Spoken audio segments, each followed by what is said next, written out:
At some point in your life, you hate yourself enough to want to get into a multi-mass media franchise. And when that time comes, we will be here, supporting you, with every bad decision you make as you walk into hell. A quote by someone named Emiya. So hello everybody, welcome to the first episode of Type Moon Information, or TMI for short. I'm Aquamint, and this is my co-host. I'm Azure. So the point of this series is we are interpreting elements from the Type Moon universe in a more or less way that it's easier for you to understand. So my weeb credentials are that I got into Type Moon from watching the Kara no Kyokai movies, and while I might not have watched or read all of the series, I've talked to a number of people who have. They've even know of the obscure series. So yeah, I've been on this train for about 6 or 7 years. I, meanwhile, started my Type Moon adventure back in 2013 with a PSP game called Fate Extra. Since then, I've seen several of the flagship Fate titles, such as Stay Night and Zero, as well as the previously mentioned Kara no Kyokai movies. Like many of you, though, I don't have the best understanding of how the Nasuverse works, so maybe we'll learn something together. So here's a brief history of Type Moon. Before Type Moon, Kinoko Natsu wrote a collection of short series that people refer to this day as notes. He also wrote the other novels that would be the blueprint for the Type Moon works going forward, Kara no Kyokai, also known as Garden of Sinners in the West.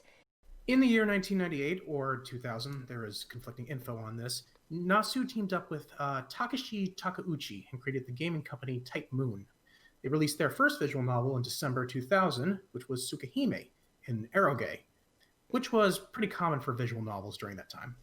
I mean, I guess that means if we don't get Tsukahime remake for its 20th anniversary, we can give up getting it completely.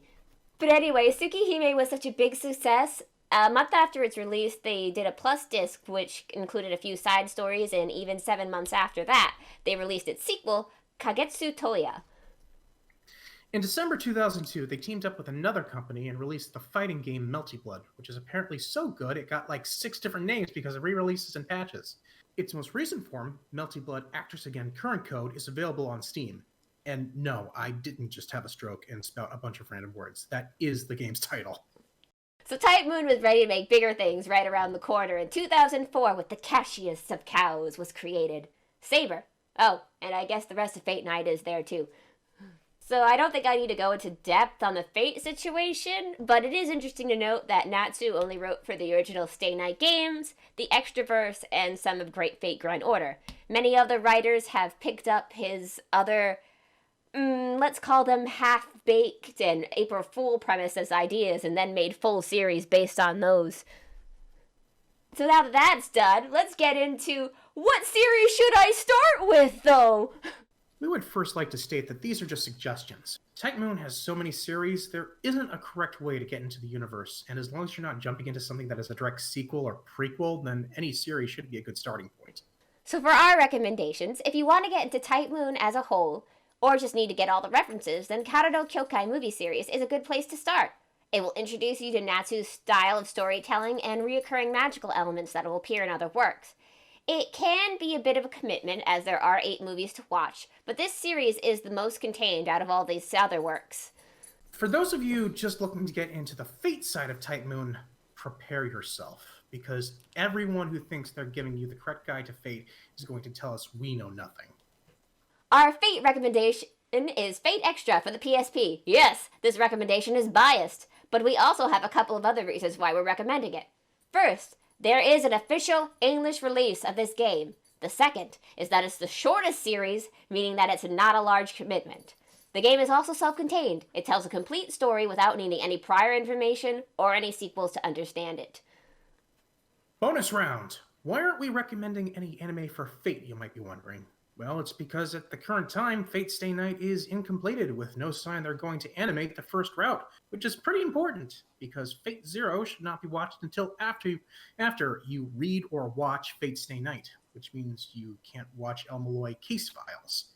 Fate Extra Last Encore is just animate Red Saber, and you need knowledge of the games to fully enjoy it, and Apocrypha is a thing that exists. I mean, technically you could watch Apocrypha. It at least sets your expectations low for everything else in the Fate universe. The novels are probably better. It's just It was done by A1 Pictures, and if you know anything about animation studios, that alone explains everything. And this is all of our recommendations. We're not really able to recommend anything else because everything else is fan translated. So while everyone says to play the fan translation of the Fate Stay Night visual novel first, we cannot in good conscience recommend that because the way you're going to have to get it is illegal and you'll probably get malware on your computer. Please do not blame us if you get a virus. We warned you. Thank you all for watching this first episode of TMI. For our next episode, we're going to go over the basics of some magic sources. Since, that's as basic as you can get until, it's not so basic. See you next time! See you then.